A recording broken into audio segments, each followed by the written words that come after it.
Pak Boga, kita tahu ini berdasarkan data memang sudah banyak sekali hewan ternak yang kemudian terjangkit PMK, kemudian sejumlah pihak juga menilai pemberian vaksinasi dan langkah yang diambil Kementan ini bisa dikatakan relatif terlambat dengan kondisi yang ada saat ini. Bagaimana Anda menanggapi hal tersebut dan apa kemudian upaya-upaya lain yang akan semakin didesak karena kita tahu Idul Adha sudah di depan mata pula?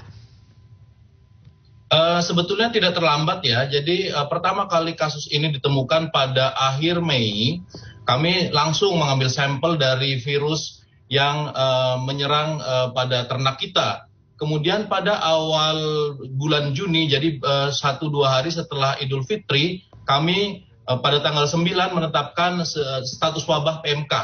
Dan setelah itu kami langsung menyampaikan sampel dari virus ini ke lab kami yang ada di BB Vetwates dan Puspetma Surabaya. Kemudian beberapa hari kemudian kita sudah menemukan jenis virus dan strain-nya, jadi serotip dan strain dari virus PMK ini, dan kita segera memesan vaksin. Dan kita juga bisa memproduksi vaksin di dalam negeri karena kita memiliki pengalamannya. Dan 1 bulan setelah status dari wabah ini kita sampaikan, kita saat ini sudah melakukan vaksinasi massal. Jadi memang kita cepat tanggap, Mbak. Jadi 1 bulan setelah kejadian diumumkan sebagai wabah, kita sudah melaksanakan vaksinasi massal. Jadi mungkin karena penyebaran virusnya yang airborne disease sangat cepat, sehingga memang kita kita rasakan bahwa penyebarannya sangat cepat, tetapi kita sudah sangat tanggap dan hanya waktu 1 bulan kita sudah vaksinasi massal. Kalau dibandingkan dengan wabah-wabah sebelumnya memerlukan beberapa bulan, Mbak. Jadi ya kita turut prihatin untuk peternak-peternak kita, akan tetapi pemerintah sudah melakukan upaya terbaiknya, Mbak. Oke, kita sama-sama tahu Pak Boga bahwa yang namanya vaksinasi ini kan memang diberikan bagi hewan ternak yang dalam kondisi sehat. Ketika kemudian hewan ternaknya sudah pernah terjangkit, butuh waktu Pak untuk kemudian memastikan diperbolehkan untuk bisa divaksin begitu ya Pak ya. Untuk vaksin pemberian dosis 1, 2, dan 3 pun butuh waktu. Sementara lagi-lagi yang mendesak yang ada di depan mata ini adalah bagaimana kemudian Idul Adha sudah dekat, begitu sejumlah daerah melaporkan kekurangan hewan ternak untuk bisa kemudian menjadi hewan kurban. Salah satu contohnya ini ada data dari pemerintah Kota Semarang menyatakan kurang sekitar 2.000-an hewan ternak untuk bisa menjadi hewan kurban. Langkah Kementerian Pertanian seperti apa Pak? Sebetulnya Mbak, secara nasional kita tidak perlu khawatir terkait dengan hewan kurban kita. Karena tahun lalu hewan kurban untuk ternak yang yang disediakan untuk Idul Adha tahun 2021 jumlahnya 1,5 juta ekor. Tahun ini diperkirakan meningkat sekitar 11-13%, jadi sekitar 1,8 juta. Padahal kita sudah siap hewan korban yang tercatat di sini 2,2 juta ekor. Jadi kita masih ada surplus sekitar 400.000 ekor. Jadi menurut kami hewan kurban juga tidak harus sapi, Mbak. Jadi yang 1,5 tadi terdiri dari sapi, kambing, domba. Dan domba kita saja jumlahnya sekitar 15-20 juta. Sapi kita 18 juta. Jadi sangat tidak masuk akal apabila di lapangan kekurangan hewan kurban.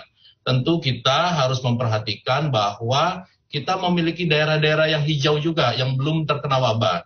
Contohnya di Indonesia Timur seperti NTT, kemudian Sulawesi itu belum terkena wabah. Minggu lalu, hari Selasa, kami mendatangkan sekitar 9.000 ternak dari NTT dan NTB ke Jakarta melalui Tanjung Priok, Mbak. Itu sebagai salah satu contoh bahwa sebetulnya suplai ternak kita sangat cukup dan tidak perlu khawatir, Mbak. Oke, berarti langkah-langkah salah satu yang juga akan dilakukan adalah bagaimana kemudian ternak dari daerah hijau yang ada di wilayah timur Indonesia nanti akan diarahkan ke provinsi-provinsi yang ada di bagian barat, begitu ya Pak ya? Betul. Jadi kita memang melakukan perubahan jalur distribusi begitu ya. Biasanya kalau dari NTB kemudian NTT itu melalui Surabaya kemudian melalui darat. Tetapi karena melalui zona-zona merah di Jawa Tengah, di Jawa Barat, jadi kami melakukan perubahan rute menggunakan tol laut, Mbak.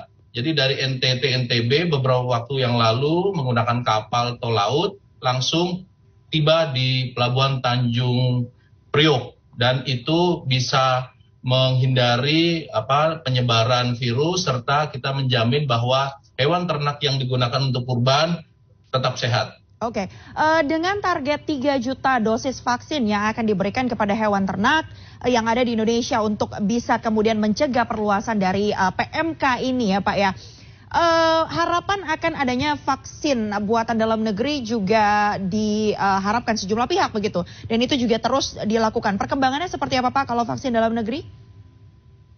Ya, saat ini Pusvetma, Pusat Veteriner Farma, Dirjen Peternakan dan Kesehatan Hewan Kementerian Pertanian, sedang melakukan produksi vaksin, Mbak. Jadi kita memiliki pengalaman sebetulnya tahun 80-an sebelum kita bebas PMK sampai dengan tahun 90 kita memproduksi vaksin sendiri. Bahkan kita mengekspor vaksin PMK kita ke luar negeri.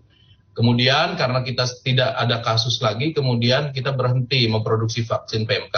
Saat ini kita hidupkan kembali pabrik untuk menghasilkan vaksin PMK yang ada di Pusvetma, dan insya Allah pada minggu keempat bulan Agustus vaksin dalam negeri yang dihasilkan dari Kementerian Pertanian bisa dimanfaatkan oleh para peternak kita, Mbak. Iya, berarti targetnya apa tadi Pak? Boleh ditegaskan lagi? Targetnya bahwa yang pertama untuk vaksin darurat akan kita datangkan dari luar negeri, karena memang peternak kita saat ini terutama di daerah-daerah yang zona merah sangat membutuhkan untuk perlindungan hewan ternaknya. Tetapi ke depan kita berusaha semaksimal mungkin untuk memproduksi vaksin dalam negeri. Untuk pembelian vaksin dari luar negeri juga mungkin ada beberapa donatur, termasuk juga lembaga-lembaga internasional yang akan memberikan donasi vaksin, itu juga kita sangat terbuka. Dan yang terakhir mungkin para peternak, industri ingin mengadakan vaksin sendiri, tentu kita kita perbolehkan, tetapi dengan syarat bahwa pengadaan vaksin harus direkomendasikan oleh Komisi Obat Hewan agar sesuai dengan jenis virus yang ada di Indonesia saat ini. Baik, agar kemudian nanti bisa tercapai target-targetnya perlu pasti kolaborasi juga ya Pak ya dari semua pihak, termasuk bagi para peternak yang ada. Saya ucapkan terima kasih banyak atas informasinya kepada Kepala Biro Humas dan Informasi Publik Kementerian Pertanian Republik Indonesia, Bapak Kuntoro Boga Andri. Nanti kita akan update lagi ya Pak ya, seperti apa perkembangannya. Apakah kemudian efektivitasnya bisa benar-benar dibuktikan dengan adanya vaksinasi ini untuk mencegah perluasan PMK yang juga memang sudah mengkhawatirkan, terutama bagi para peternak ya. Untuk itu saya ucapkan sekali lagi terima kasih banyak. Terima kasih sudah bergabung bersama kami di CNN Indonesia Newsroom. Sehat selalu Pak Boga.